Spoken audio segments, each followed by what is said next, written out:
what the hell is that? And you saw the most beautiful fruits, like strawberries, raspberries, mango chunk. And I was like, damn, this looks amazing. So we decided officially to cut off our balls. Our first contract was with Carrefour, supermarket chain. But we didn't have money, which is a crucial asset.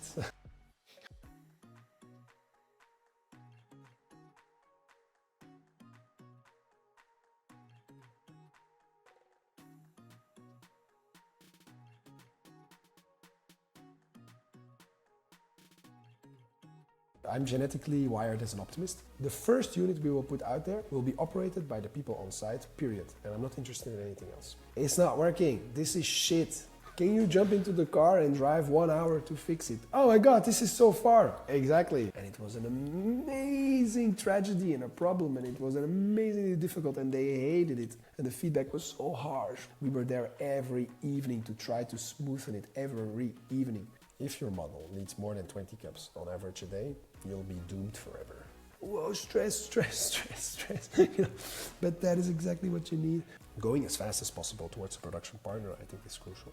We are really sucking because it's my job to get the money into the company. The equity was a bit more than 6 million. This is how we started our collaboration with Danone. And today our full focus is to work together with vending operators. We know stuff breaks, that's okay. We just need to know what will break and how much that will cost.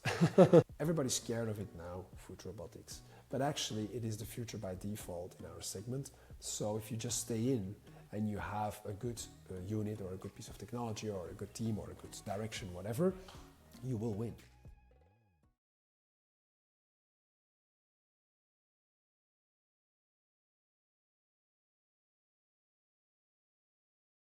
Hello, everybody. Welcome to Yummy Robots podcast, the place where you can explore how to benefit from the use of robotics, AI, and automation in the food and beverage industry.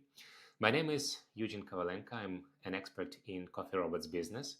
And today I'm happy to host here my guest from Belgium, CEO and co-founder of a robotics smoothies and healthy food making solution named Albert's, Dr. Glenn Mathijssen. Wow, doctor. Hi, Glenn. Hi, good morning. How are you doing? I'm doing great. Aren't you a doctor? You've got your PhD, right? Yes, it's correct, but it's always weird to hear it. Okay. Thanks for joining. That's my pleasure having you here. Thank you for inviting. I'm really looking forward to having a fruitful discussion today with you. You've been in that industry for almost 10 years already, right? That's correct. It feels like it was yesterday, but at the same time, it feels like a lifetime. So it's always like that. Yes. So just why smoothies? Why not beer, not pizza, no ice? Bacon? Well, we're from Belgium, so there is already a lot of beer. There's definitely no shortcut. Although there is a Belgian beer company that does a robot also, of course. Basically why smoothies? We were ourselves trying to eat healthier at the time. We were living with two friends together. It was after university. I was doing my PhD. We were living co-housing with 3 friends. And we realized that our daily diet was not really the most optimal. And one of the directions we were exploring just personally was to start drinking smoothies. And I still remember the day like yesterday, one of my co-founders, Philip, he walked into the house with a blender. And I said, what the hell is that? And he said, this is a blender.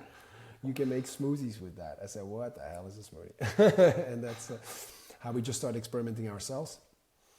But very quickly also discovered what was not nice about smoothies, namely that people add a lot of juice to the smoothies, so a lot of sugar.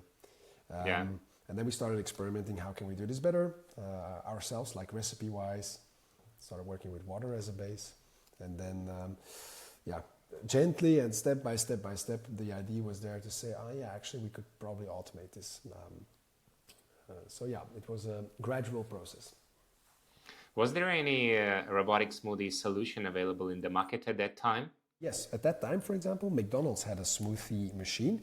Manitowoc was making it, maybe still, I don't know actually. Most of these units were working with bag-in-box systems. And then these bag-in-box purees were basically put into a cup, Some of these systems just put it in a cup, just like that, and that's it. Some other systems put ice on it and then mix it with ice. For us, this was not the future in the sense that it was not pure, real food. Our main mission, and it comes back to your first question, why not chocolate or beer or whatever, which are Belgian traits. Our mission was really, let's make something healthy, easy, and super tasty. So for us, doing some bag-in-box thing was by default, not an option.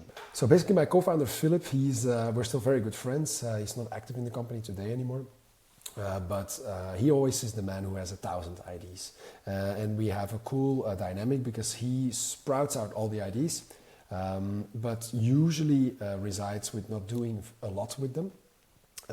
And then I usually pick them up, and the first thing was just to Google it, like literally type the ID in Google and say what the hell is already going on here in the world. And then indeed there were a lot of smoothie robots already out there. The original idea that Philip had was actually related to the gym. He said, I always go to the gym and it's so hard to get like a healthy salad or something like that. Can't we make a robot that does salads? Very quickly I said I don't really like it because if we have to automate something, it has to be very, in the end, ROI, everything that matters to scale something up. So, if it's fresh, it will be difficult to clean. If it's fresh, you will have to throw it away every second day or maybe even every day. So that's like not working out just from the basics. So we don't do that. But we found a company that was called Farmer's Fridge. Farmer's Fridge, very known in the United States. What they do is they have a unit, which is a vending machine, and they have pre-made, factory-made salads in there. And these are then sold, now also probably a lot of other products. I don't want to misquote what they're doing, but back in the days it was mainly about salads. So I said, Philip, my strength is mainly in the robotic side of things, to then join something from another industry and then create a USP, like a unique strength. And I don't think the unique strength in a salad robot is good, so let's not do that. Even if we could build it, it's a bad idea, business-wise. And then step by step, we went towards the smoothies, just because this was in our personal influence sphere, like I explained.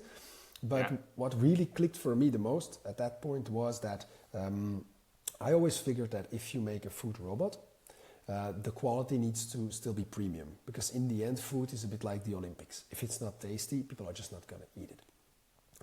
So I figured, how to do this in a, let's say, engineering way. It would be great to do it with frozen fruit, because we also started doing that at home. Like, we were sick of throwing away raspberries, and we literally discovered frozen food as a category. Like, I didn't even know it was a category. In Belgium, we have a supermarket called Colruyt's. They're known to have the best prices. So their freezers are non-transparent, right? So it's just, you have to open it to see. And I still remember it, like, we open it and I see like all these bags with half transparent windows. And you saw the most beautiful fruits, like strawberries, raspberries, mango chunk. And I was like, damn, this looks amazing, just visually. And then the next amazing view was I close the freezer and I see the prices. And I'm like, what? Back in the days, it was strawberries for €2.50. That is like so cheap. Like, that's half the price. We didn't know anything about the food world. Of course, afterwards, it was logic, because the best strawberries are actually sold at the cheapest price, which is a crazy idea, but it's logic. If the harvest is there, then all the strawberries need to go through the system towards the consumer, and in the end you get 1 + 1 for free, because the volume is just coming.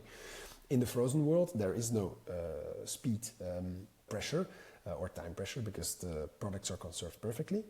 And to round off the basics of the idea, I was still then so I thought frozen is good because we will not have to clean a lot, or at least we can have a very efficient system. That's good. Also, we don't have to throw anything away, so we have no negative P&L line. That's also good. And then the only thing that really held me back was the quality. I was like, damn, is actually frozen food, is that good quality? And then I entered the smoothie bar and I asked the lady, how do you do at night with your berries? Like, if they're bad, do you throw them away, or how do you do? And she said, no, man, we use frozen food. I was like, oh shit. So even the perceived highest quality place is actually working with frozen food. That's perfect. That ticked my basic boxes. And then I figured, it should be possible to make a system.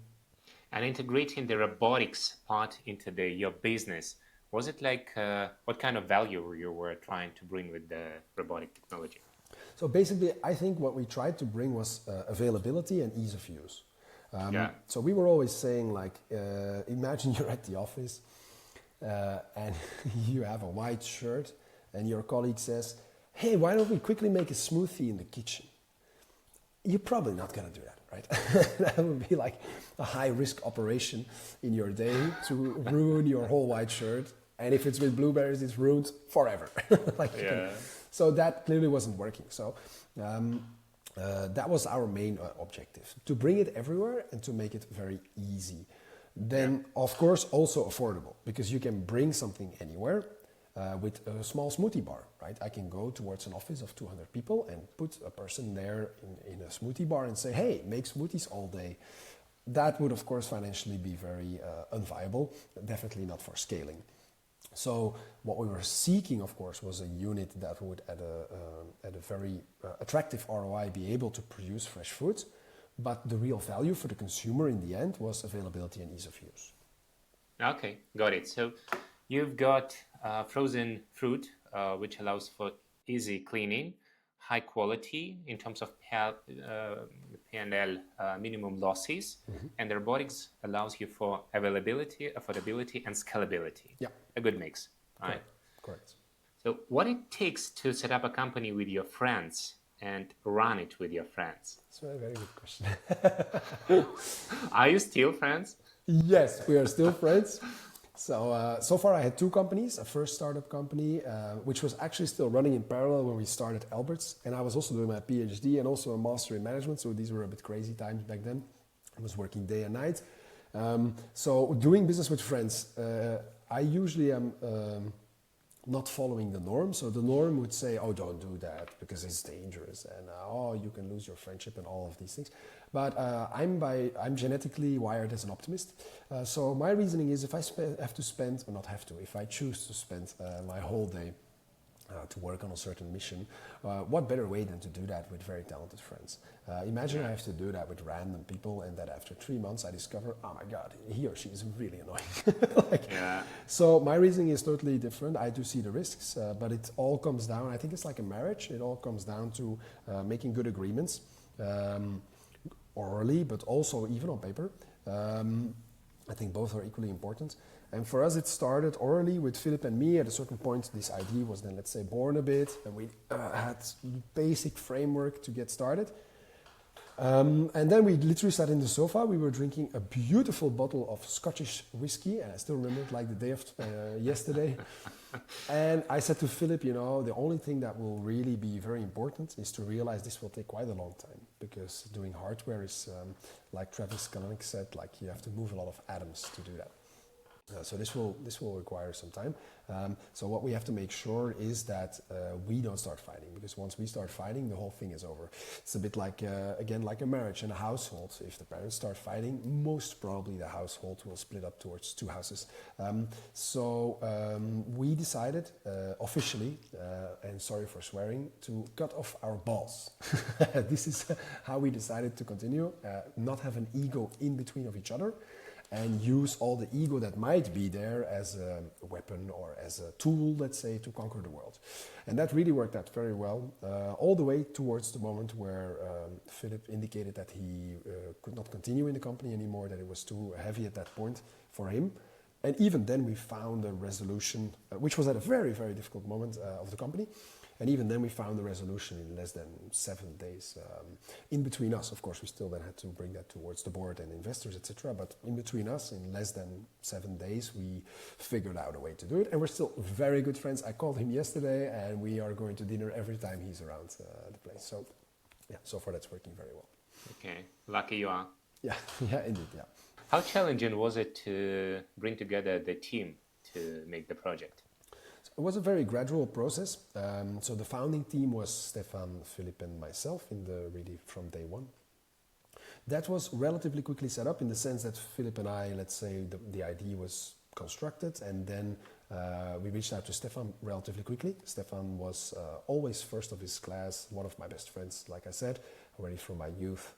Extremely intelligent and extremely good with numbers, and but also a very hard worker. So for me, it was obvious that one day I would love to do something together with him. And then Philip and I, we very quickly realized we need some support in that direction. So we directly called him up. And then after a ski trip where I explained everything, somehow 2 weeks later or 3 weeks later, he said, yeah, I'm actually willing to do this. So that was easy. Then the next step, there was a very, very crucial moment for us because we did not have, we did have a technical background, but we took the decision from day one to not be the main technical drivers behind the project. So it of course sounds very contradictory, I realize, but we decided, okay, do we want to be like the techie guys or do we want to really be pulling the company forward business-wise? We realized we still had a lot to learn, but I already had this first company, so there was some experience. And we decided, no, we want to pull this forward business-wise. We realized that in all of the first of the years, we will be hyper crucial, of course, on the technical level as well, just because we will not have a huge team. So it will be by default us also pushing this forward. However, we will from day one hire engineers. But we didn't have money, which is a crucial asset in order to gather a team of very smart people. So we plunged all our own savings into the company. We transferred this to the company account. That was a very modest amount, so we're talking tens of thousands of euros, let's say. That was at that time our availability to cash. And then after that, we realized in this company we will need to raise funds from day one because the mission is very big. There will be a lot of hardware, there will be a lot of development, it will take a lot of time. So that will not happen just bootstrapped. The first company I had was totally bootstrapped from zero. So make a prototype, have a client for it, remake a prototype, and then always continue a bit more. That was then in the end acquired by the market leader here in Belgium, a very modest deal, but it was very nice to go through the full cycle of ID, inception, and then all the way towards acquisition, although it was like a very modest acquisition, but the cycle was complete. So how did we do it? It was sometimes luck, but then the question, do you create your luck or not? Let's not go too deep in that, but anyways, we were lucky in a way because we went to somebody that we knew from university who was setting up a spin-off company. And we always had an admiration for him, or we always looked at him like, yeah, he's like a huge power, you know, like he's a driving force, like every day he was. And we said, like, could we just have a conversation? Like, we're on track of something we believe, but we don't know how to continue. And he told us, like, look, guys, this is like a big mission, what you're doing. You will have to develop a lot of new hardware. You guys really need to go towards, and you don't have multi-millions on your own bank account. So you need to go towards investors, yes, but let's first go towards the government. Because this is really like starting from zero on a project in development. So you can ask for a grant from the government. I had at that time no idea what a grant was. I only knew the grants that I got from my fundamental research work as a PhD student. So this was obvious that it's not an investor funding it because it's very far from the market, still many, many years. But I was more like, how do you mean like a grant? Because I had no clue that there were grants for companies. I have to say that I'm a big supporter or fan of the way that the Flemish government has been operating and reaching out or handing out grants towards people who want to do something new in technology. I am an absolute big fan of that, and I always show a lot of gratitude. Many entrepreneurs I see are always very proud if they have a big investor, but I think it's fair to say that the government put the first signature on their Alberts. And why was that? They gave us a grant. Back in the days, it was 250,000 euros, a grant that they approved. Bear in mind, we only had a couple of 10,000 euros ourselves that we put into the company, but they've put a mechanism in there and they said, you get 10% of that grant. You get upfront because you have the matching funds already out of your own pocket. You get 6 months, you make a prototype. If that works well, if the project is on track, etc., we release the next part of the funding if you find matching funds with an investor by that time. And that really put us on a track, like we had a plan. Okay, yeah, perfect. We're going to make that prototype, and then in 6 months we need that investor. So we had a deadline, something that many people forget, which that's useful. Even if you have a lot of freedom, deadlines are very useful. And it really put us on a track towards, okay, what are the steps to be done? And then step one was, let's get a team. Like, we need people here. We have some money now. We can pay 1 or 1.5 FTE. So let's do it. I mean, this is our chance. And then via that contact, who brought us towards a grant advisor, who then fixed this grant together with us, she introduced us to a company that provided technical services. The company is called Voxdale. It's a Belgian company in Antwerp. They're also operating now in Germany and the Netherlands. And funny enough, I'm still there today. So they are still our partner. Luckily, they grew a lot in size, so they started to get more and more buildings in the streets, so we could grow also inside of them. But it was a fantastic time, and I only had one condition for them, or actually two. I said, look, I'm not here to ask you to build a smoothie robot, because I don't even know exactly what we're gonna build. I'm here to ask you to support us technically, in return, of course, for a monetary agreement. However, we don't have a lot of money, so I'm willing to pay the price for your experts who are already mature and older, all the domains we will need it, but I need a junior. And then they said, we have like an amazing talent here in the building. His name is Maarten. He could build stuff from nothing. He could create something all of a sudden. And so he was then working part-time on our payroll, which was great because we were, financially this was a fantastic deal for us. Also the availability directly, like the week after he could start, he knew the whole building, and we had all of a sudden a full workshop at our availability. Also, the company was already a mature company, so they worked more in a 9-to-5 setting. Some people worked a bit later, some a bit earlier, but more around. And we were working day and night, but that was great because at night the whole lab was for us. So that was an amazing time. All of a sudden we had a team. We had a senior from Voxdale that we were paying by the hour. We had Maarten who joined us part-time, but was amazingly pushing for us even at night. And then ourselves were there. So that was the starting team. Of course, it grew after that, and then more people joined gradually. But that was the team to kick it off. And how much time did it take you to assemble and have the fully operational, let's say, first unit that you deployed? Good question. So after these, let's say, sub-assembly prototypes, we still went for one intermediate prototype, which was that was ready to go towards consumers, but only in a staffed design. So only when we were also there. So it was a unit that could make smoothies. Let's say I could do it with my white shirt, as we envisioned. However, I still needed to be there to do it. And that unit went to consumers in the university. We called that our saloon. We've built it into this Vespa Piaggio, which is like a little bit of a Vespa truck. And then we built the unit in there. It was way too heavy, so it was leaning. It was an amazing thing. But it was nice because we could get live consumer feedback, serve smoothies, sell them. So it was, looking back, it was perfect because we could show some first revenues. Very basic revenues, of course, but I mean, we were selling. We had a bank, like a card machine, like pay. We had consumer feedback, people sharing what they liked, what they did not like.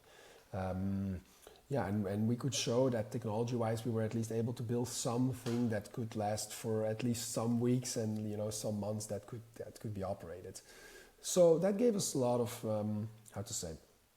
a lot of credibility, I believe, that we were at least onto something. And I think everybody who invested back then still actually believed, because they more believed in us than the real IT, because it was not like, here's the machine, it's already super good, do you want to scale it up with us? No, it was really like, okay, it's very rough.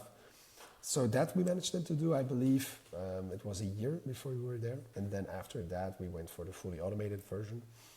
And I would really have to look back in my Google Photos, but I think 2 years or something, we had a unit that was ready to be demonstrated with people, and that could operate live. Now, these units were still very rough. They had a daily cleaning, even twice a day, right? So it was really different than now. Now I'm okay to leave a unit for days, but back in the days, that was really different. Really. Okay, 2 years. That's 2017. You had the fully operational first generation, not ideal, but still a working machine. I think that's correct. I might be off here with some months, so maybe it was 2018. But yeah, that's the first time. Now, this unit was literally still powered by Arduinos inside, or Industrinos we were using back then. We literally welded it together ourselves, soldered it together ourselves. So it was a very, if I'm honest, a very crappy unit. If I'm romantic, it was a very creative unit.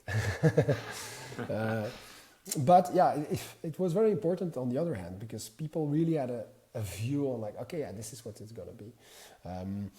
And if you just take a look at our machine today and you take a look at that machine from all these years ago, if you close your eyes a bit, it's the same. You would say, oh, I see the fruits and then I see the screen and like, this is the same, right? Of course, inside everything changed massively, but the outer appearance was a bit the same. So it could give investors already a clear view, like, okay, this is what it's going to be, like this is the unit. We could also talk with clients because we could tell them like, hey, don't you want to come to our lab, see the machine? In the beginning, the machine was mainly operating still with us inside because it was able to make smoothies, but not yet to be operator friendly. An extremely important topic, which I believe many are forgetting, including ourselves maybe sometimes. I think we always forget in this food robotic world that, everybody reads the books of Steve Jobs and then they say, I don't have an iPhone, I have a Samsung, but they say like, yeah, the consumer is everything because, and yeah, of course the consumer is extremely important, but we shouldn't forget that in the case of the iPhone, the operator is the consumer. But in the case of a food robot, the operator is somebody totally different. So yes, the consumer is important, of course, because in the end, the smoothie will be drank or the blend will be drank by the consumer. But the operator is going to buy the machines, place the machines, position the machines. That is really crucial. But then we continued for some years. We started building some units. We built from the prototypes, which we call the beta machines.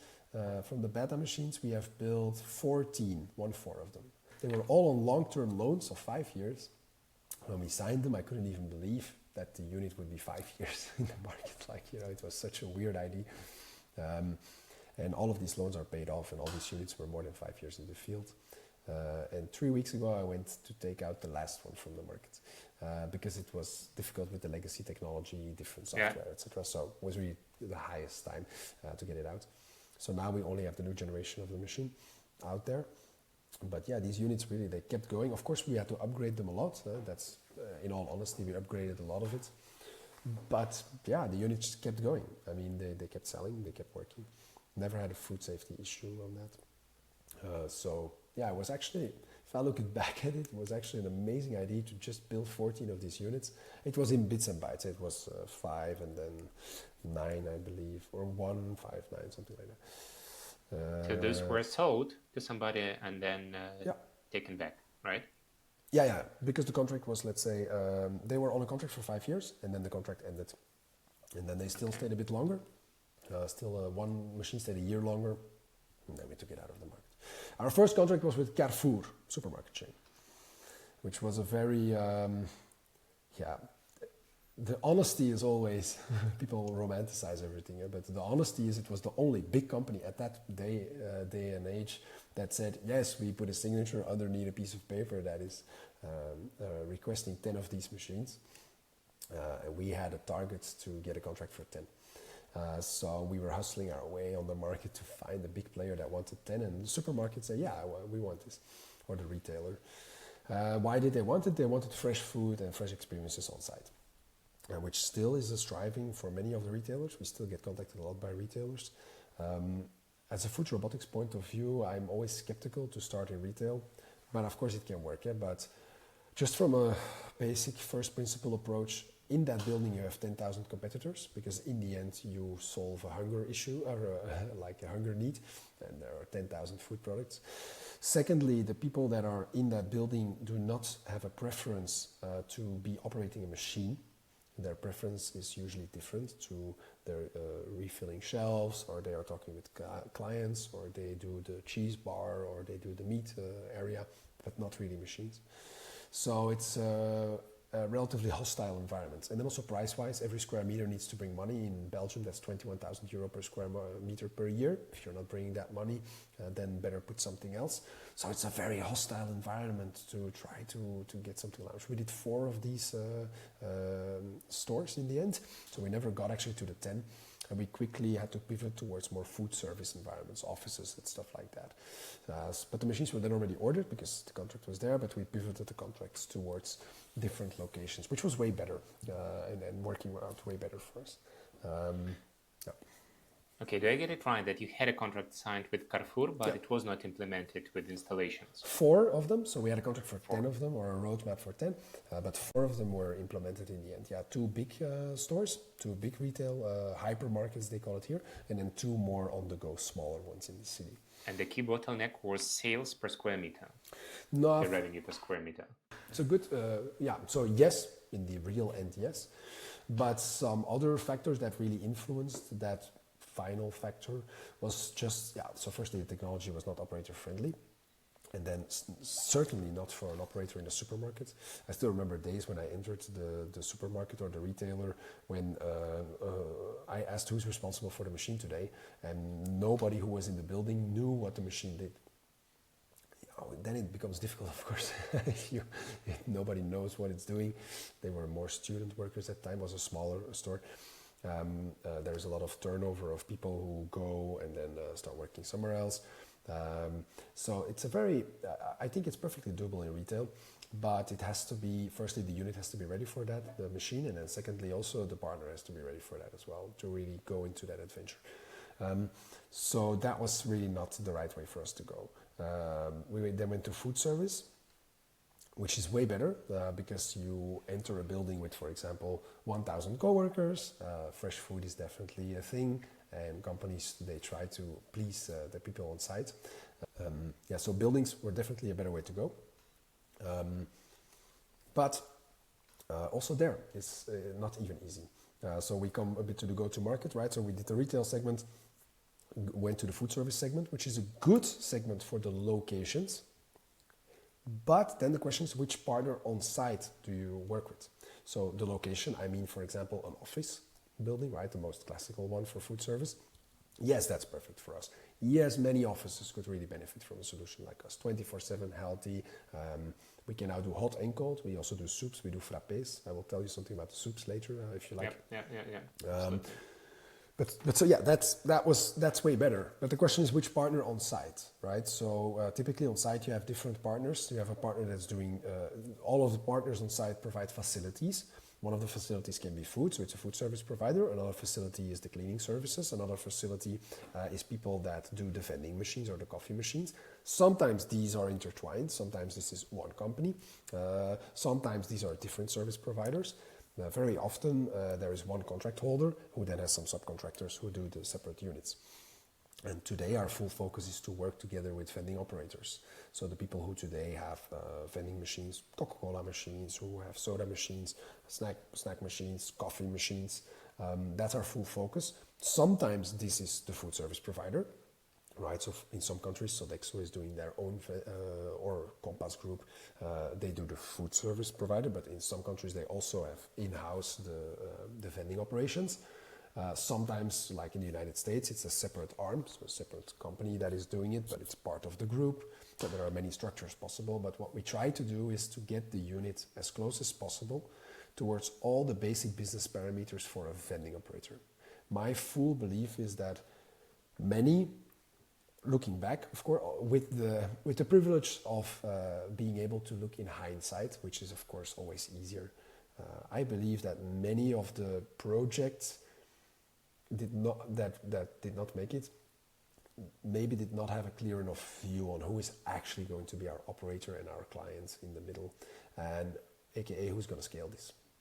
Because if you build a unit that almost, if you would be a bit too harsh, has to be operated by the engineers that build it, it's going to be very difficult to scale it, right? So how, on the flip side, if a person who does coffee machines on a daily basis can also operate your machine with the same ease of use, and the person who has the business of these coffee machines and can make as much money as he can with his coffee machines, with your machine, or even way more, then there is literally not a single reason why it would not scale. Unless the consumers don't like it. Okay, it's something else. This is a very significant fact about talking about the operational side. I fully agree with you because even in the coffee robots business, the projects I've been launching, as well as the experience I see from others, operational side is actually a bottleneck. And no matter how advanced your technology is, no matter how high the quality of the drinks you're serving, as soon as the operation is not handled in a proper way, it's a very big problem. Yes. Because consumers, B2C, audience starts getting the product of lower quality. Yep. They have negative feedback. This negative feedback is translated into your product, yep, which you've got nothing to do with. It's just a matter of their own operation. Yep. And quite many manufacturers prefer to keep the operational part of the business under their own control, at least to some stage. Yeah. Have you been trying this approach? No, the inverse. The 100% inverse. I said to my team, the first unit we will put out there will be operated by the people on site, period. And I'm not interested in anything else. I directly realized that it's typical, right? You build something, you're so proud of it. Yeah. So everything that will all the time happen, and I'm also guilty of that reaction. It's very normal. You build something, it's like your kids. You're proud of your kids. Why? Yeah, you're creating them. So of course you're proud of them. So, and it's the same with these robots. If you're a technical team or a team in general and you're building this product, of course you have so much love for it. So it will always be the other's fault. It will always be actually just an exception. It will always be something that's actually not such a big of a problem. That's normal. This is a normal human reaction.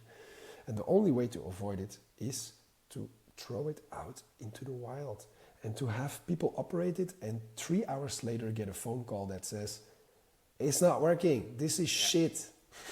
Okay, is it shit? Okay. Can you jump into the car and drive 1 hour to fix it? Oh my God, this is so far. Exactly. Can we try to make it as such that it will not happen anymore, please? Now, I'm joking with it. If my team would see it, they will probably be angry at me in the sense that it's a very painful process. Even today, we are still, the machines that we operate ourselves, which are in Belgium, some of them abroad, but these are really exceptions, are still operated by the team who's doing the dev work, which is in a way crazy, right? Technically operated. So there's a big difference. There's the day-to-day operations, there's the technical operations. So the day-to-day operations, as soon as possible, have to be done by the people who will actually buy a robot in the end and will scale it up. And all the rest is just wishful thinking. It's just you avoiding the issues that will anyways come. So the machines were being operated by the people of Carrefour from day one. Day one. And it was an amazing tragedy and a problem, and it was an amazingly difficult, and they hated it. And the feedback was so harsh all the time. We were there every evening to try to smoothen it, every evening, every morning even. The store was open at 7 and it closed at 10. Okay. And we were there before and after. Okay. And in the meantime, they were operating it then during the day, and there are so much problems, and this never works, and that doesn't work, and I don't understand this. The best thing we ever did was to put 2 cameras into the machine already from day one. And that was like something back then was really still a bit new. Like the first cameras that were for in-house, like security cameras that were working on Wi-Fi, were actually coming on the market and being relatively cheap, like $180 or $150 or something like that. So I didn't know that, but we figured it out on the web. We said, yeah, let's just buy this. And that was so gold for us because we could from distance really understand what's going on, like what is actually happening. And yeah, so that's my biggest philosophy, and I still think it is the right way. There are many things we could have done better as well, don't get me wrong, but that is definitely, I think, something we did good. And then even then also that business pivot afterwards, because yes, you can throw it in the field and say you are now operating it on the day-to-day. But even also in the contracting, it has to be as brutal as possible from day one, in the sense that I believe many teams are still first subsidizing their units or subsidizing the units to go on the market, asking only a rental fee or even no rental fee or doing whatever, but that brutal reality will hit anyways in the end. So it's fantastic if the person who is operating it, ideally that company also bought the unit, which puts an amazing pressure on the whole relationship, because what the hell, this unit is not bringing the money, it's already down for 7 days, this cannot happen. Whoa, stress. You know? But that is exactly what you need, because if that reality does not hit in, you get back to your team and you say, let's decrease the machine with 40%, and they're like, why? I see. So you try to create these stressful conditions for the team, for the product. Yeah, and the team includes myself, because we were 4 in the beginning. So it was 50% of the team was Philip and myself. But yeah, I think it has to be as brutal as possible. It does also create some wins, because if you're there in Carrefour, it's like, damn, we made it. Which was of course not, but it feels like, damn. And you have all these people that buy, but the brutal reality is the most important. I think it's really in your face every day. It's so painful, but I think it was really necessary. And even today, it's still the philosophy. So I think that was a big step for us. Let's talk a bit about the tech part of the product. So you've created several generations. You released them to the market. Can you reflect a little bit about on the technology which is driving the product? Yeah, so I think there were two big phases in the technology. So the one is when we were let's say that there were twice there were big steps, I think. The first big step is when we were working fully with prototype materials and also prototype electronics. So like I said, we were working with these Industrinos and these microcontrollers, etc. And of cabling done ourselves, these kind of things. So that's all great because you can do it fast and at night, and you can change stuff. But of course, it's very unscalable and also very unstable. And then at a certain point, we really made a big step towards saying, okay, now we're really going to do it decently. And the way that happened is, again, that brutal reality, you step towards a producer. And I still remember these conversations like it was yesterday. Is your unit ready to be produced? Yes. And then they look into it and they're like, no. We're like, how do you mean? And then, then all the same cycles again, cabling again, assembly again, everything again. Do you have plans of your machine? Yes. Here's the SolidWorks. No, I mean all plans, the detailed ones. Oh, no, we don't. So we also grew a lot as a team, including myself, so we would be way faster, I think, now in some steps. But going as fast as possible towards a production partner, I think, is crucial. Because it gives you that reality also, again, like, shit, what are we actually building? What are we actually doing? This will be way too difficult to assemble. So that for me was a big step, and we then switched towards way more pro gear, also decided, which I think was a very good decision still, to go towards industrial PLCs. Not the input outputs, because it's way too expensive, so not the sensors, etc., because that is just unscalable, but just the core building block. I love Beckhoff as a company. They have an open approach, so with EtherCAT you can freely make your own PCBs if you buy the chip from them, but it's really affordable. So we made our own IOs.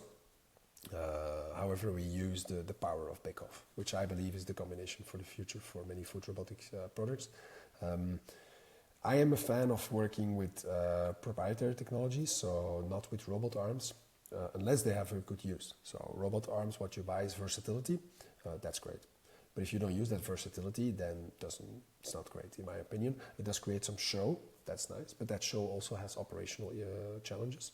And show is not selling food more than once, so you can go somewhere for a show, but you just need to go every day. So I'm a big fan of proprietary technology. So what I mean is like conveyors that you build yourself, or whatever, setups or grippers or whatever is needed. It has to be as simple as possible. So own technology in our case is literally a plastic part, right? It's not like nothing special. And we then made the step towards this kind of more family of this technology side. So we're working with Igus for the rails. We are working with Beckhoff now for the controller then. So these were all good steps, I think. Also new manufacturing techniques. So that was a big shift at a certain point. And then the second big shift technology-wise was we were the Smoothie boys. That's how they called us at university when we were doing the demos. But we've met a very critical person at a certain point. I didn't mention him so far, I realize now. His name is Christian de Wolf. He's an amazing person, just as a person. He's today our lead investor. It makes me smile every time I think about him, because he is one of the most amazing characters I've ever met in my whole life. But apart from that, he was also very critical for the company for two reasons. One, he was meeting with us and he said, it's good, but it's not good enough. And we were so confused. Like, how do you mean? Like, it's good but not good enough? Like, what do you mean? And he said, we have to add an end product category towards the menu. And in the beginning, he didn't want to say what. He said, I'll only say what it is if you allow me to invest in the company. We were like, how can we do that? I don't even know what you want. Like, I will not tell you because you will do it yourself. It was a weird start. We had more and more meetings, and then he always kept his word in everything we ever did in all these years. And at a certain point he said, okay, look, what you really need to do is to add soups. You have something sweet, you have something that is cold, but you have something that is actually a niche product if you're honest about it, because smoothies are of course wildly known but still niche. So he said, let's add a category which is like a very broad market, that is hot and that is savory. So I want to add soups, which I loved because I love soups. I ate soup. In Belgium we have a soup culture. Before the evening meal everybody eats a cup of soup. Today not anymore, I believe, but back in the days this was how it was.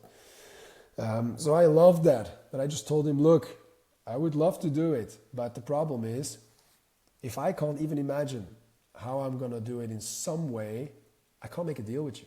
He said, what do you mean? I said, look, if I make a smoothie at home, if I'm really fast, I can do it in 2 minutes, right? So I can also then imagine how to do that with a robot. But how can I make a soup from raw ingredients in 2 minutes? There's just no way, right? I need to cook these ingredients. It just is impossible from a physical standpoint. So if we have to break physics, it's probably not going to work. And he said, look, we make a deal. You make sure that bloody robot works, and I'll make sure that soup is tasty. I said, all right, we'll make a deal. We literally did a handshake like that. Literally, just like that. And then, of course, everything started. It was a fantastic adventure. We discovered, or for me, a discovery, I guess not for humanity, but we discovered that you can make very delicious soups with raw products. Because when we think about a soup, the verb that we think about is to cook, right? You think about cooking a soup. But actually, why do we cook a soup? We cook a soup because we have to soften the fiber. If it's like a very thick carrot, its digestion is a bit difficult. And the second reason is for hygiene reasons. Why? Because there are bacteria, so if you cook it, they die. However, today, if you get the most finest of ingredients, there is no problem with these two aspects, or way less of a problem. And the big advantage is that cooking actually destroys taste and color. So you get the best taste ever and the best color ever. So you actually get way better soups, which was the total opposite of what we were thinking. So and no pre-cooking in advance, right? You still use raw materials, raw ingredients. Yes, there are some caveats. Some products it does not work. For example, bell pepper has a very hard skin, does not work. So there we use pellets. We work together with a beautiful company, Cube.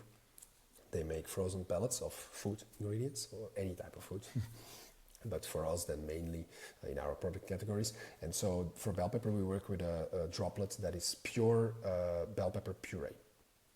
So that one we have to reside towards. But for example, peas, we work with pure peas. Mushrooms, we work with pure mushrooms. Frozen, of course, but there is no cooking. The industry by default blanches the ingredients, but that is just rushing them through a hot bath, basically to wash them off and kill the outer bacteria. But it's not cooking the product. The product is still raw. So how do you make it? How do you mean how you make it? The soup. The soup. So the clue is basically that.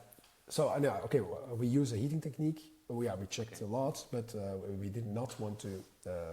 So we decided in the end with steam. We do it with steam technology because I think it's the cleanest of all, and also it could be in parallel easily with the blending. So that had a lot of benefits. And we already had steam in the end. We realized because we are cleaning with steam. So that was the way to go, but the way we in the end make a soup is that the conclusion was you do not need to cook a soup to have a delicious soup. Well, the opposite, your soup is actually more delicious if you do not cook it. Now, a real chef will know this because there are soups that on purpose are not cooked.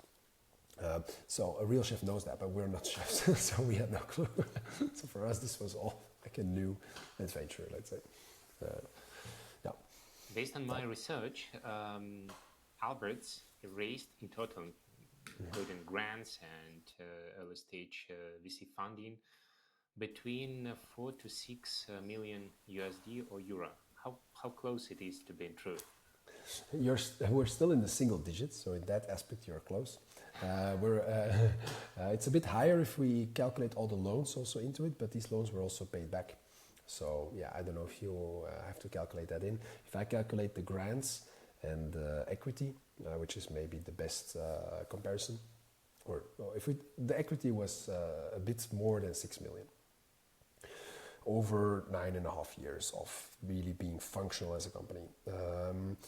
So that's a bunch of money, of course. I'm from a very modest background, so 6.5 million euros is like life-changing money. But of course, paying the payroll over all these years and running everything, also the hardware. If you look in the industry, it is relatively modest to low, but of course, everything is relative.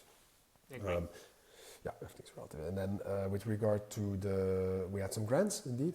We had grants from, like I explained in the beginning, and also along the way, one from the Flemish government, which I'm extremely thankful for. And also I believe that they really have, they really have big balls. I can say balls. Why? They're really willing to take a lot of risk together with companies, which is really helping us startup culture here. And then also EIT Food. Which is really for me an absolute recommendation as a community. EIT Food is from the European Commission. There are EIT Food, EIT Digital, EIT Manufacturing, so different verticals. Food is one of them. It's an absolute wonderful community. It's the most powerful in Europe by far, I believe. And they have different programs now, for startups. Seedbed, FAN, which is an accelerator, and then Rising Food Stars. So it goes more from ID towards scale up. Back in the days, there was only Rising Food Stars. So now people tell us, oh, wow, you were a Rising Food Stars. Yeah, it was only one category. It was the only one. And today I'm very happy to be the president of the alumni of EIT Food. So it means that I get in contact with a lot of startups. Way beyond Food Robotics, of course. Food Robotics is really like the weird kid in the room usually. A lot is to do about protein, a lot is to do about alternative proteins, about alternative sea fish food and all of these things. So there is a whole bunch of people there. There's definitely not Food Robotics only, but Food Robotics is also welcome, and also agri-tech is welcome because they go from food towards agri as well. So people who are working on agriculture, that's also really welcome there. And that really helped us a lot to put us to give us a structured way to maintain and grow relations on a European/international level, which was for us not possible. We did not have the network personally. Like I said, we were new in food, so we literally knew no one. We were already new on the business level where we needed to go and play. And then even the sector itself was totally new. So we literally knew no one. So EIT Food, in that sense, for people who struggle with that same issue, is really a structured way to grow and maintain these relationships. They have yearly events and even local events on a quarterly level. High level people come there from big companies like PepsiCo and from Sodexo and Danone and these brands. So yeah, that's actually via EIT Food is how we started our collaboration with Danone. So we have a live collaboration with Danone, with Alpro. As far as I know, I'm probably wrong, so let's restate it a bit lower. So I believe it's one of the rare real collaborations of a huge big brand with a fully new food robot that is live, active in the field on a co-branding. So I think there are not so many that I know, but you know way more than me. So maybe there are some examples. Some of the startups have been acquired, of course, by big companies, so then it's fully under the wings of that company, but we are still, I believe, one of the only ones that really has a co-branding effort. So we use them as an ingredient in our smoothies, the Alpro, beautiful product, cocoa drink and oat drink. We make beautiful blends with it, and then the co-branding allows them to join locations out of home that are difficult to reach consumers for them, and then we, on the other hand, benefit from marketing services and deals in return. So yeah, this has been very fruitful for us from a credibility point of view towards locations and partners, but also secondly towards the consumer point of view on credibility, because they know that brand. Here it's very known, but I think in Europe it's well known. So consumers recognize it. They're like, hey, what is this Alpro? I don't know what that is. Like, let me see. And then, they find their way a bit. Normally those big brands are very sensitive towards putting their brand name on something new, and the fact that they're collaborating with you means that they consider your product is of high quality. Yeah, it took us 2 years from the first conversation till we were live selling the first blend.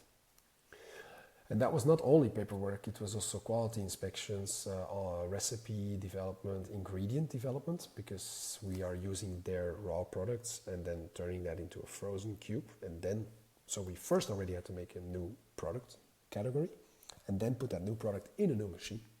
And then put that new machine in new locations for them. So that if you say 3 times new, then usually it's not a good, not a fast track thing.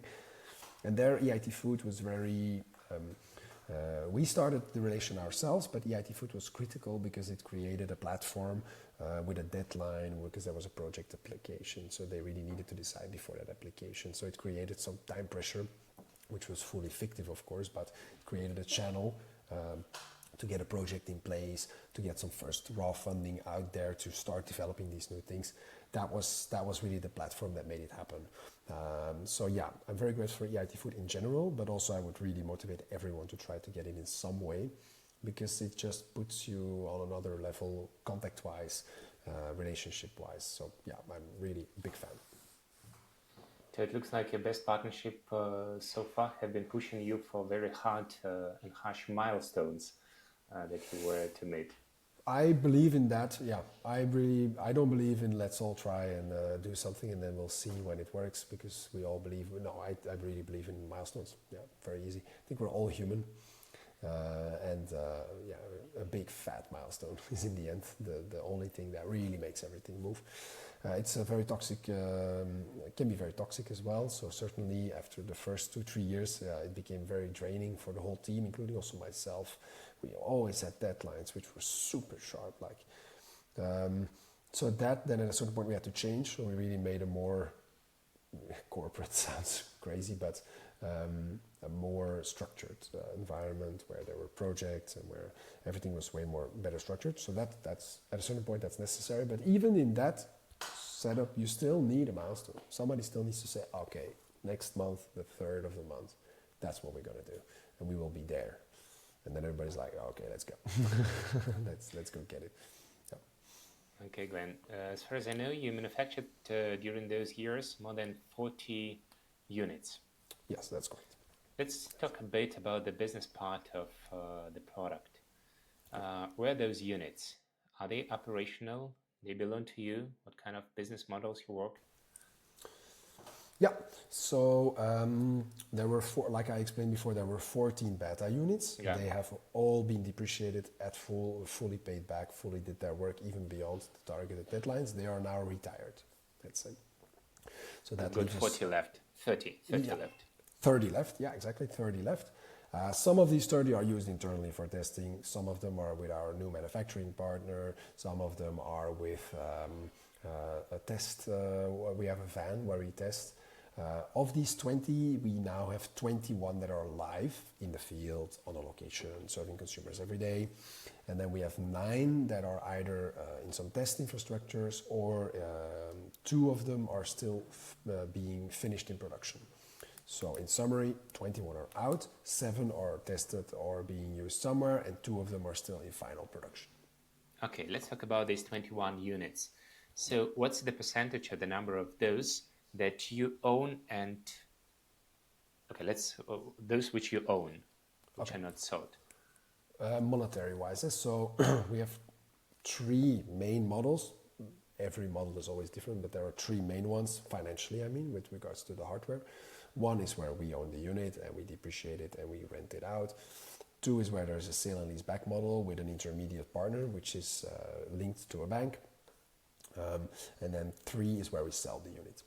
Okay. So with regards to selling the unit, I believe approximately 15% are sold. So I think 3 are sold, something like that, if I'm counting correctly, yeah. And then I would say approximately half of them are on a sale and lease back. And then the other remaining part is that we own on our own balance sheet and that we rent them out. That is of the 21 that are operational. Okay, got it. What it takes for me is I want to invest and buy out the equipment. How this model works? If you want to buy the equipment, okay. So yes. On the model, we have one model to work international. So that is very straightforward. Locally, we have a lot of different contracts. Locally, when we have direct to the client relationship, anything can go, right? It can be a rental, it can be a sale and lease back, it can be anything. So let's exclude these contracts because they are, for me, in the end, in the bigger picture, more testing contracts. So the way we operate is, imagine you are interested to work with us. Like today, I still have 2 people internationally that want to call with me to get started. Typically, you either are a vending operator that already has an installed base, or you're an entrepreneurial operator that already has an installed business, but that business cannot be vending machines, that's okay, but maybe some adjacent business or maybe something that is in the same family. The way we would work with you is you would buy out the equipment from us. The standard listing price, including all the options, because there are some options on the machine, is 44,000 euros. However, if you exclude some options, and also now in the next batch of 100, we offer them at 29,900 euros. Sorry, what's the difference between 29 and 44? So the first 100 now, for people who reserve now, there is an action, let's say, or a promotion. We need the next batch of 100 in production, so we offer them at 29,900. And what we basically do is the options that are on the machine, we give them for free. So you have a base model, and then there are some options. For example, the soup unit is an option. And we give these options included in the base price. So you actually buy it for the base price, which is 29,900. So if you want a machine now, then I say, okay, Eugene, that's good. 29,900 is the unit price. After that, there is a software fee, 95 euros a month. And we supply you all the ingredients and everything that is necessary for you to run the business. So you don't need to worry about where will I find the banana, frozen banana, or where will I find frozen coconut milk. And that comes with a listing price for the ingredients per kilogram. Then there is any shipping cost in between, which is relatively standard. There is standard frozen shipping chains across the whole globe. So that is usually per pallet then, like EU pallet. Okay. And am I allowed to use my own ingredients, buy it from a local supermarket or somewhere? Yeah, it's a very good question. So yes and no. So in a standard model, no, because we supply the ingredients. It's also part of our business model. However, sometimes there are big partners that are very far away in the globe. Then yes, but not from a local supermarket. So it has to be set up professionally. It has to be quality checked. Because of course, shit in is shit out. So if somebody puts in bad ingredients and then somehow there's a food safety issue, the reputation damage on the machine can be huge, so even detrimental. So yes, you can use your own ingredients if you're a partner of a certain volume that is somehow makes sense that we set it up together with you, but there will be quality checks on those ingredients. If it's more local, so let's say Europe, and if the partner is of a modest size, then no, you have to buy it via us. Okay, so there's a kind of agreement between you as a manufacturer and me as a partner that I'm to use ingredients of particular quality that I'm getting either from you or from a third vendor. Yes. From the technical point of view, you do not track what kind of ingredients I'm using, except for on-site testing, right? No, yes and no. So what we can track is the volume that goes through the machine. So we measure by the gram every ingredient dispensed. So if you buy from us 3 tons of strawberries, but you use 8, there is a difference. But we cannot measure we have no sensor to determine the quality of the ingredient, of course. But we do it open loop via the weight. Okay, and this business model in terms of end user prices for the B2C customer and in terms of white labeling, how flexible are you about this? Yeah, very good question. So we do have the ambition to build a big brand, which is Albert's, but this is not anymore our prime goal. Our prime goal is like it was one day, and one day the prime goal was making healthy food accessible and easy to use. So if a partner comes that says, I need my own branding because I already have a very nice branding line or whatever, we are 100% working with them, and we more reside towards an Albert's inside. So it will be mentioned somewhere so that people find us afterwards, but it can be an Albert's inside. Like we're installing in Toulouse next week, I believe. Next week. And there it will be fully branded in a Japanese style. So it's totally different. Okay, powered by Albert's. Yeah. Got it. And for the software charge, 99 euro per month, so you also provide the mobile application, right? Yes, indeed. So there's a mobile application, which is today, it is our mobile application. We can also make spin out or even API integrate them. But that will always be a custom project because, of course, it's always unknown how big the integration is towards a new. So also to be transparent, so far we never did that. There was always interest in that, and everybody always wanted that. But when it really came to the point where it was then necessary to do it, then it was less of a priority. But we are open for that, yeah. So we don't need the people through our app. That's not a necessity. Also, you can perfectly order without the app. If you don't have your phone and just your card, you can perfectly order, no problem. There's just a screen menu, you click, pay, and you go. But yes, there is the app. The main functionality of the app, or the main feature of the app, is you can make your own blend and you can redeem coupons. That's the 2 main drivers for people to go towards the app. Yeah. and prepare in advance? No? That's a very good question. So we don't have that. So I know that in the, the coffee kiosk world, you're the expert of. I know a bit because, of course, I'm interested in my sector, so I follow. But once I saw your list of 30 coffee robots, I was like, wow, 30! I didn't know there were 30. So there are 54 in my guide. okay, No. yeah. So I definitely don't know all of them, but I visited many and I've checked many. So yeah, I know a bit. This is one feature today we do not have yet. Now you can make your mix in advance, and you can save that in your app, but you cannot order it from distance yet. Okay. We will need, so it's relatively easy for us to do that, but today we only have one outlet, so there's only one place where the cup can go out. That's one bottleneck. And then the second bottleneck is today in the current architecture, which of course can be changed, but in the current architecture, there's no place where the smoothie can be left alone and wait. Buffer area. So it's a one flow. So it's a one flow system, but we can work already in parallel. Yeah. So if it's blending, we can make the next one. That is possible, but we cannot just randomly put a buffer area somewhere yet. I think we will have it one day. We will also, I think, have one day units with two outlets, etc. But so far, it was decided that this is not yet our biggest bottleneck. Yeah. Bigger bottleneck, for example, today is reducing the price of the unit. That has a way more impact on the go-to market. If our unit can be half the price, that will be a way bigger impact. Right. You've been mentioning that you've been successful within office facilities. Actually, office facilities is also a very typical and good location for coffee robots. And one of the key advantages for the success of coffee robots business within office facilities is that ability to pre-order in advance. And having a wider buffer area, which is still loaded during rush and peak hours, but still having the buffer area, and for people being able to arrive and place an order 5 minutes before they're there, that's a very serious advantage. Yeah, I totally see that. And I think also for us, like I said, one day it will be there. So far, it was not the highest on our priorities. Okay, the units that are shipped overseas, are they shipped as plug and play, or the engineering team needs to be there to put it into operation? Yeah, so it can be plug and play, but of course the partner needs to have some technical capabilities. Like, let's say it's like IKEA, right? Anybody can use it, but you do need to put it together.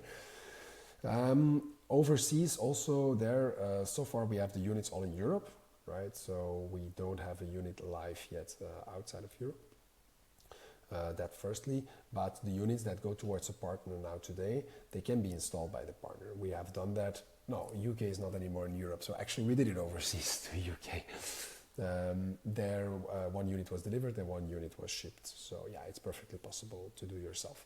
The unit comes enough plug and play for a standard technical team to be able to set it up.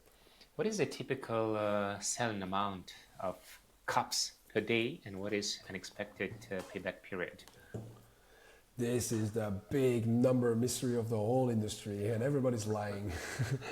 Everybody takes the biggest number they ever did and then says that's the average number they do. So no, all the models we ever made, ever from day one. I had an advisor once who was very hasty because I've met him somewhere, and he just told me, remember one thing: if your model needs more than 20 cups on average a day, you'll be doomed forever. And it was always stuck in my mind. And when I say this to investors who are a bit less known to the field, they're like, how do you mean? Like, let's sell 300 smoothies. I'm like, yeah, but it's average per unit per average day. So it's like, we really need to downscale these ambitions. So today, we have machines that are turning well into the green numbers with regards to the on-site and the partner and us. So let's say everybody happy. You can already reach that with Alberts for as low as 10 a day. 10 a day, okay. But everything, of course, also depends on the pricing. So just that you got me wrong, you can already be well profitable at 10 a day. But of course, you need to then be selling at a competitive price. If you're selling in an office space where the meal is sold for €4.20, you're not going to sell a smoothie for €6. So everything depends on the model that you can set up, right?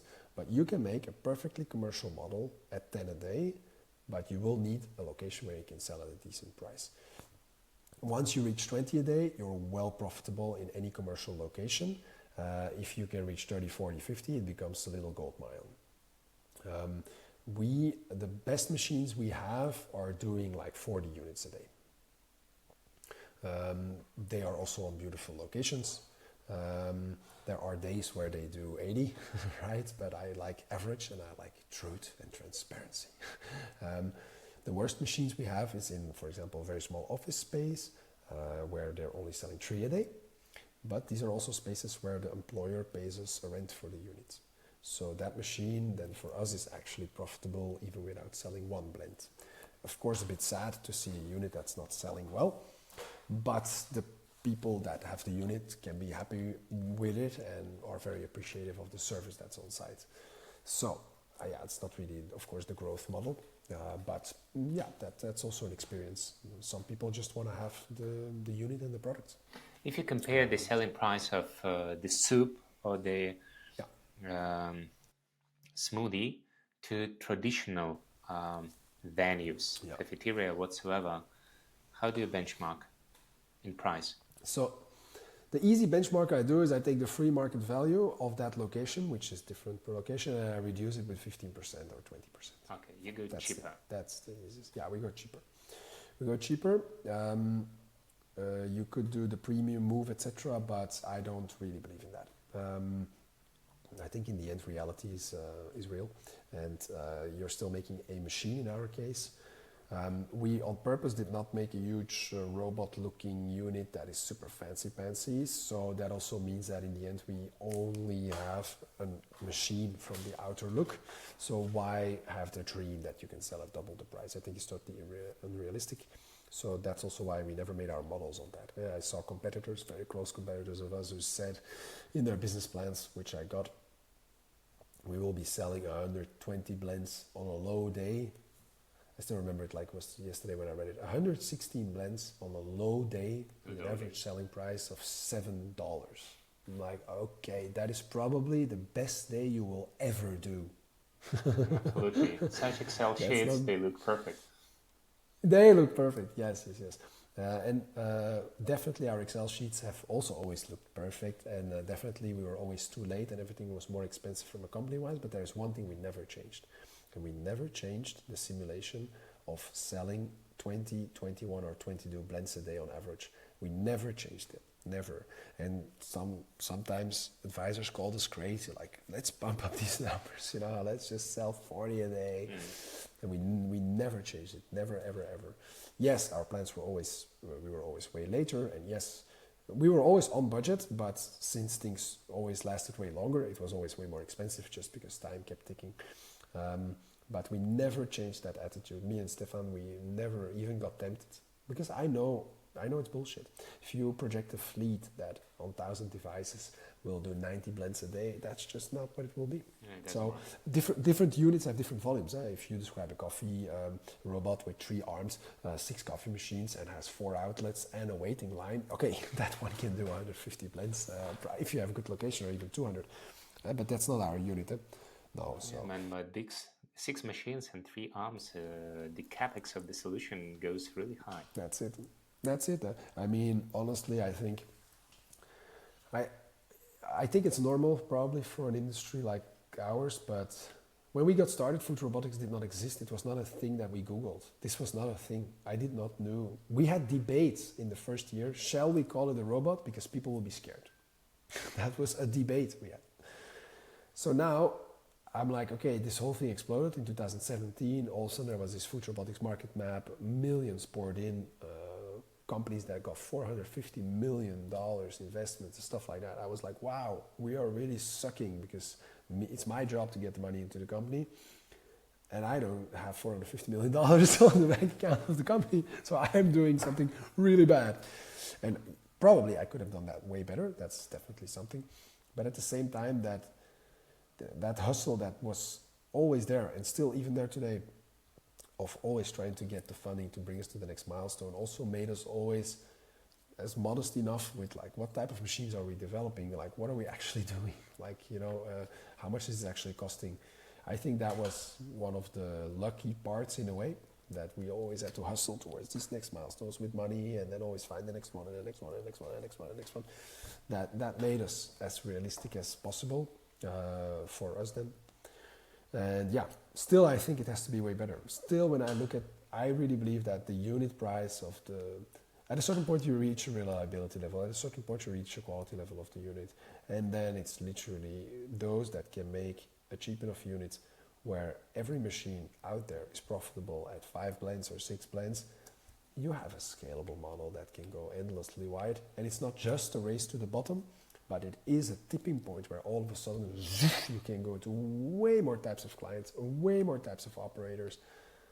And I believe that tipping point for us is now in the next iteration, where we're going to go down in the price again. But yeah, that's I think something that in the industry was difficult for many, I believe. Okay, Glenn, 2 other business models. The one where you involve a bank. How does it work? Yes.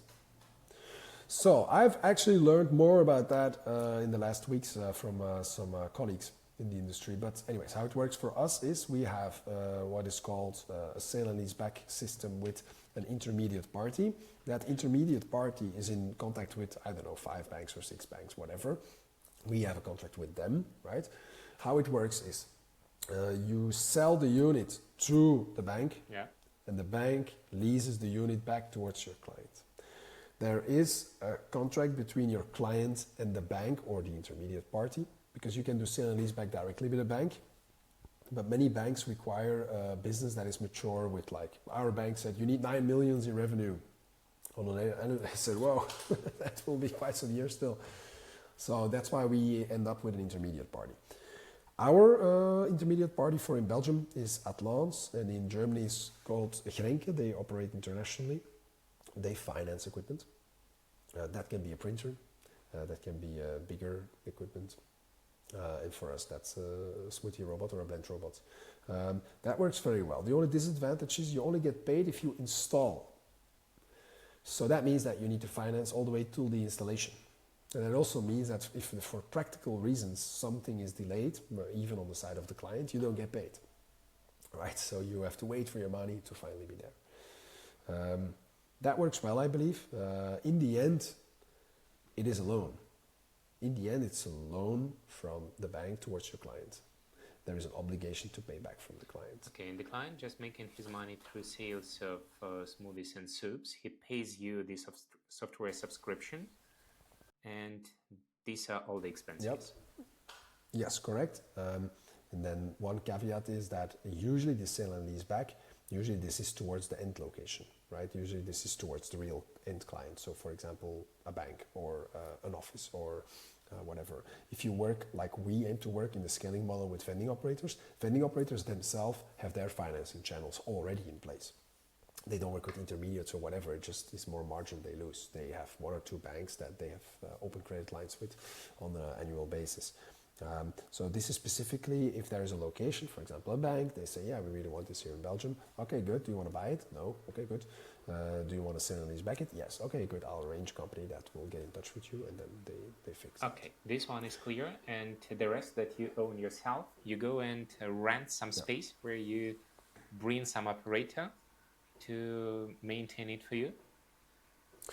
No, the financial model on the machine is not linked directly towards the operational model. So the financial model is we have a loan on 5 years with our bank. So we depreciate the machine on 5 years. It's a fixed loan on a fixed linear depreciation. And then we do with the unit what we need to do to make good business. That is the operational side after that. So we can rent out the machine. In some locations, we have to put the machine for free because the location is very commercially powerful. Yep. In some locations, there is a profit split. In some locations, there is us paying a fee to be able to enter. So us actually paying rent. This is very rare. We only did it once. So any model goes after that. Also we use it, the machines on our own balance sheet, we also sometimes use to get a vending operator started. So if a vending operator says, okay, I'm willing to do it, but we need to start in 3 weeks in Paris and I need a unit. Okay, good. Then we bring the unit. And then it's there. We agree on a monthly rental for 3 months just to test. And then afterwards we go towards purchasing of the machine.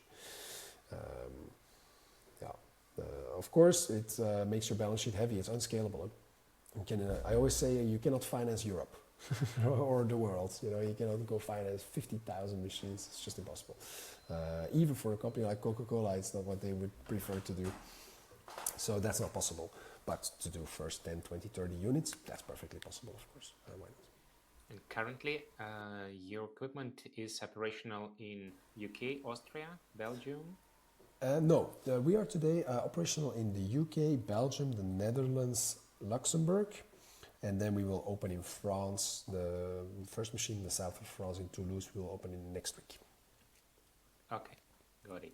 And how do you generate leads for your business? Very good question. In the beginning, it was weird. The international leads, I remember I was at a business event for young entrepreneurs, and I asked people, what do you do with these emails from abroad, right? Like people who, we're totally not ready. Like, do you answer? Because it's so much time, or do you? And one of the guys told me, how do you mean emails from abroad? I was like, oh, is this not normal? I had no idea. Oh, okay. We got a lot of traction that came in, because I understand, of course, also in hindsight, it's like a new thing and a new robot. And of course, if it's somewhere on the internet, people will see it and they will somehow try to find you and then reach out. That's one way, just the inbound. I'm not a social media person myself. I don't have social media except for LinkedIn. Me, myself, I try to maintain LinkedIn for the company, have some nice posts. I think that generates a lot of business for us. People who see it and who then somehow get referred to us. True. I think that's important. We did some efforts also in the past years with all the optimizations on the SEO, so that we get on top if somebody types Smoothie Robot or something like that. I guess it's basics, but I think it's very important, because people will search like that if they don't know you. They will type Smoothie Robot or Soup Robot or whatever. So they will need to find you in some way like that. And then for all the rest, what I try to put most time in, if we go out of the door, is to go to vending shows. Very brutal experience in the sense that I go to vending shows and there's not a single food robot ever at any vending show I go. I think it tells us something about our industry, about our startup culture. There is not a single food robot at not a single vending event where I go. Only us. So for me, it means that they all neglect the scaling of the solution. Like, how are you going to scale this? You need people who will operate this, who will buy this. I understand that there are also retail events. I understand that there are also food service events. But let's be honest, in the end, not all, but in the end, many are making a vending machine, which is just vending machine plus, like the next generation. If you totally neglect the number one channel on the market, which is a vending operator, if you just totally neglect them and you don't want to talk with them, don't go to, you're hiding. In essence, you're hiding of reality. Or that's how I see it. I might be wrong as well. I need 2 years to tell you something different. But that's how I see it. So already 6 years we go to vending events. Very brutal experience. Like some people, they start laughing. They say, what the hell is this? What, frozen? I'll never work with frozen. So expensive. I can never buy that. Are you crazy? But every year we're a bit closer towards being very operable. We're every year closer to being more affordable. Every year we're closer to more units that are in line with what they are doing in their day-to-day. And then also secondly, the market is always going more and more and more towards looking for fresher alternatives, healthier alternatives. We can produce in reusable cups. The market is searching for ways to produce in reusable cups. We can produce in paper cups. The market is has moved away from plastic. So these are things that really work in our favor. And every year I see more and more and more of the traction of even the biggest of players. So now we're talking from some countries, of multiple countries, we are now talking with the biggest player in that country, local player that is, so I don't mean the international ones, but in a certain country, the dominant local player, we talk with them now, and they, we really want to do it. It took 6 years. I go already for 6 years to the vending events. And in the beginning, they were literally laughing with us. Today, I think still many are laughing with us. But at least all the first movers are now saying, okay, this can actually work. Do you treat yourself and your project a vending project or a robotics project? Very good question. I think if you are honest, it's a vending project, but it's just the new vending machine of the future. If you want to be fancy and be on a stage of a food tech event at EIT Food, it's Food Robotics. But you gotta be honest, man, it's a vending machine. What does it do for a consumer? The consumer orders something and it gets out of it. Whatever happens in that back end, who cares?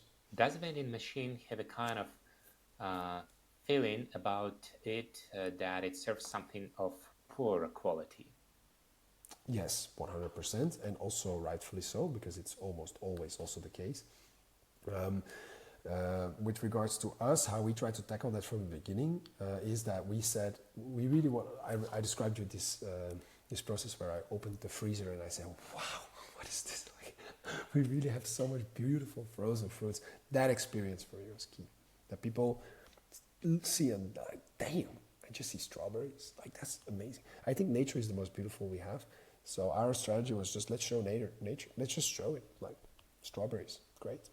If you look at candy, all the colors in candy, where do they come from? These are all colors that we see like in nature. We were harvesting fruits and oh, there is the red berry. Candy is the same, like super red, super green, super yellow. So that's what we try to create, and I think that has to create enough of the wow effect and enough of the quality effect. And then after that, the machine just has to be as fast, as cheap as possible, as small as possible, as easy to operate as possible. And there's no shame in being a machine, I believe, at least. How do you benchmark with your competitors? Very good question. So this is now, in the beginning, it was a lot on footprint and price. So how small is the unit and what's the price of the unit? Then also some more softer parameters came in, or more, I mean, non-technical parameters, but more like business parameters, like, okay, how fast can a smoothie be made and how many smoothies or blends can you do per hour? These were things for us. Today, price is still a big thing, just price of the unit. Some players, they really try to subsidize their units. They just try to push them into the market, just to break open the market. We were always careful with that. So we have always charged what the units really cost. However, we did depreciate internally the investment costs, of course, of the development. No, we always charged what they costed us. And sometimes now I regret, and then I think, shit, maybe we should have just said, oh, fuck it, let's just charge them off of the price, but just get an order of 100 in. But yeah, I don't know. Always then, if I then later look back, then I think, oh, lucky we didn't do that. So I don't know what I will say in 2 years. You can ask me again. But now, main benchmarks are price of the machine, size of the machine, speed of producing. The quality as well, but it's very difficult to measure, right? Like how to measure quality of the end product. Yeah, difficult to measure. So like I said, that's the Olympic minimum. If it's not tasty, won't grow. What is the key bottleneck right now, Glenn? How to sell more? Very good question. I do believe one of the key bottlenecks is so there are two things, but one of the key bottlenecks is the price of the unit.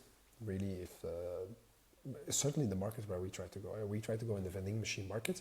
I received an email yesterday as well of a huge operator who said, okay, I really want to do it, but just be mindful of the following aspects. He said, one, the price of the unit is 5 times more expensive than if I would buy a normal vending machine. Yes, it does special things, so that's no problem, but it will result in I need to make 120, 130 in revenue a day.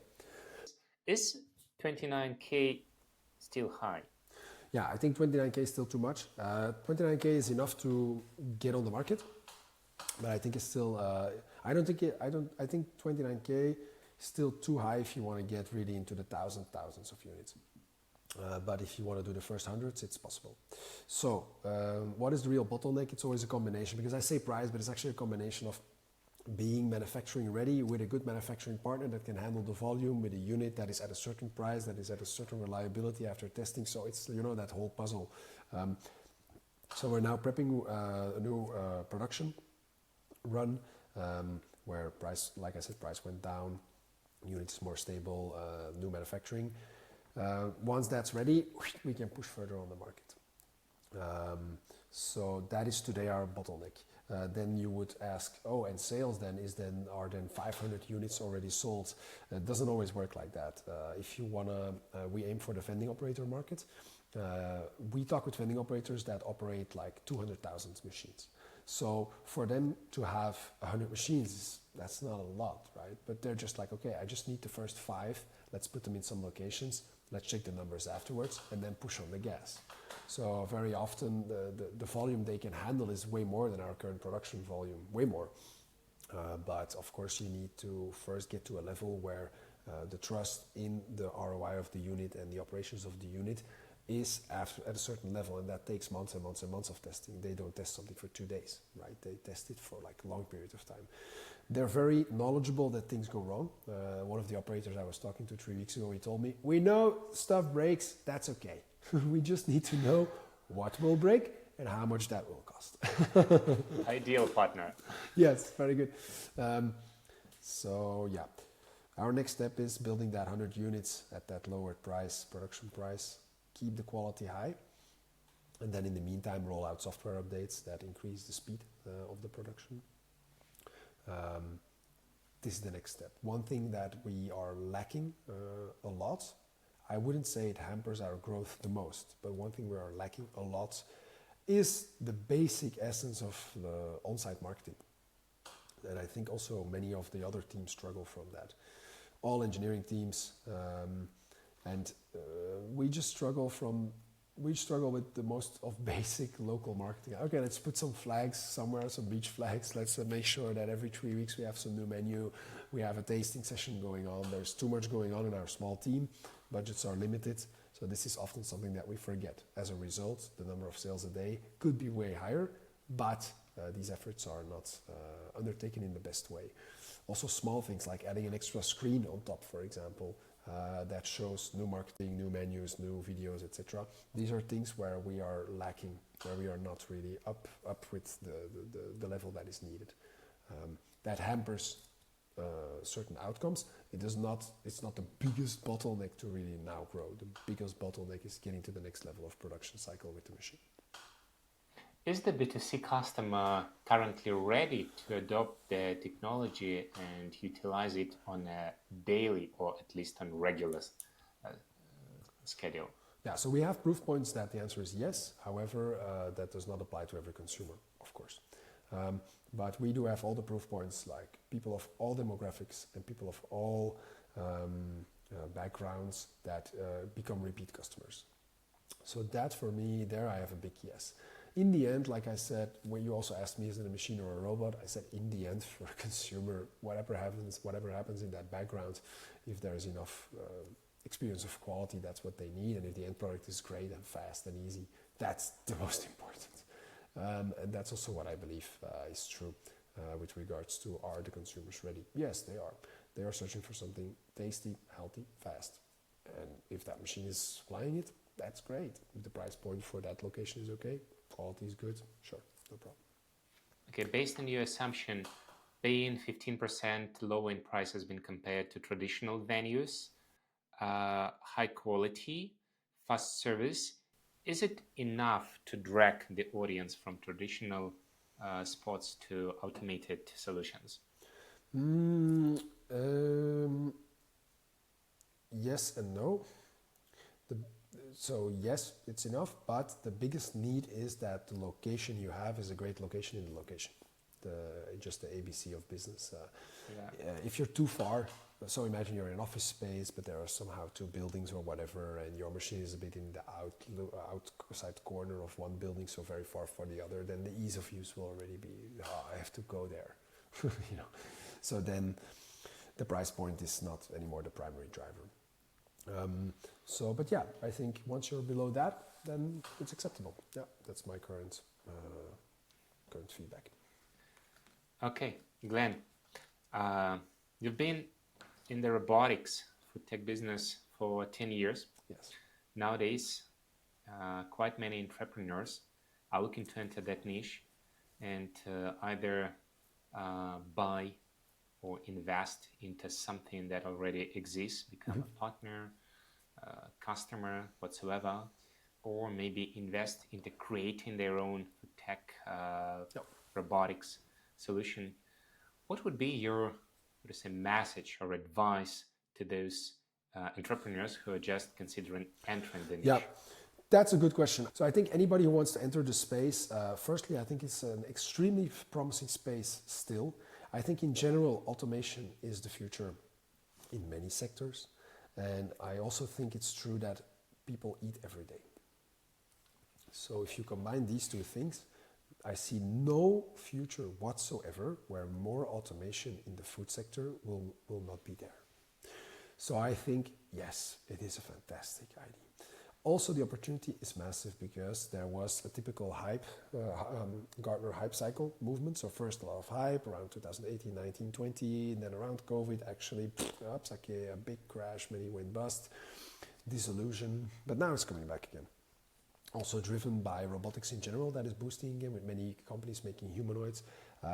So there is some vibe again, and I heard one of the top people in our industry who via said, everybody's scared of it now, food robotics. But actually, it is the future by default in our segment. So if you just stay in and you have a good unit or a good piece of technology or a good team or a good direction, whatever, you will win. Almost by default, let's say, if you execute well. And I really believe that. So I'm very bullish, as they say. What my advice would be, do not underestimate it. Like, it's moving a lot of atoms. Things take time, so if you're a bit in the wrong direction and you have to reorient or pivot quickly, you lose a lot of time and money as well. So I think the best choice is if you can invest in a company or a team or a unit or a licensing or whatever of something that is already at a certain maturity level. I think that's the way to go. Of course, if you have a total new idea and nothing's out there, you're left on your own. I think that's clear. But I think the virtue of today is that there is a lot done already, and that there is a lot already somewhere out there or still half out there. These can be people like yourself with a lot of experience. These can be pieces of technology like at Albert's that is already at a certain mature point. These can be companies that had operational experience with units and somehow want to do their own thing now or retry. But yeah, this is already out there, so I think partnering is the way to go, and trying to invest, buy out a startup or get a license or something like that is the way to go. It's just a massive shortcut. You shortcut years and a lot of risk, so why not grab the shortcut? Yeah, I think that's the way to go. Yeah, got it.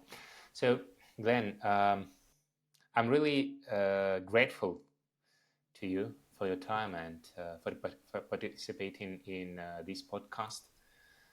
As being part of the industry, I think it's a very right step to highlight the experience accumulated and share it with the industry, with those who are just entering the niche, because from my point of view, the more successful projects we do have in the market, in the food robotics industry, the more interest it brings from the B2B businesses, from investors, and definitely from the B2C customers.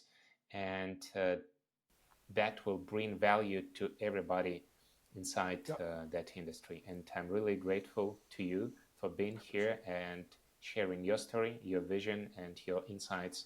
Thank you for organizing. It's your initiative, I think, really makes sense. And I hope that everybody can, like you say, share as honest as they are allowed to do in order for the whole thing to advance in the right direction. I think that would benefit many people. So thank you for organizing and thank you for hosting. Thank you. Thanks everybody for watching this podcast. Under this video, I will be dropping the details for Albert's, for Glenn Mathijssen, should you be interested in going deeper into the technology or maybe becoming a partner in your region or in your area. Feel free to reach out to Glenn, and you're absolutely welcome to leave your comments, feedback and opinions under this video. We're very much interested to hear your opinion. Thank you very much.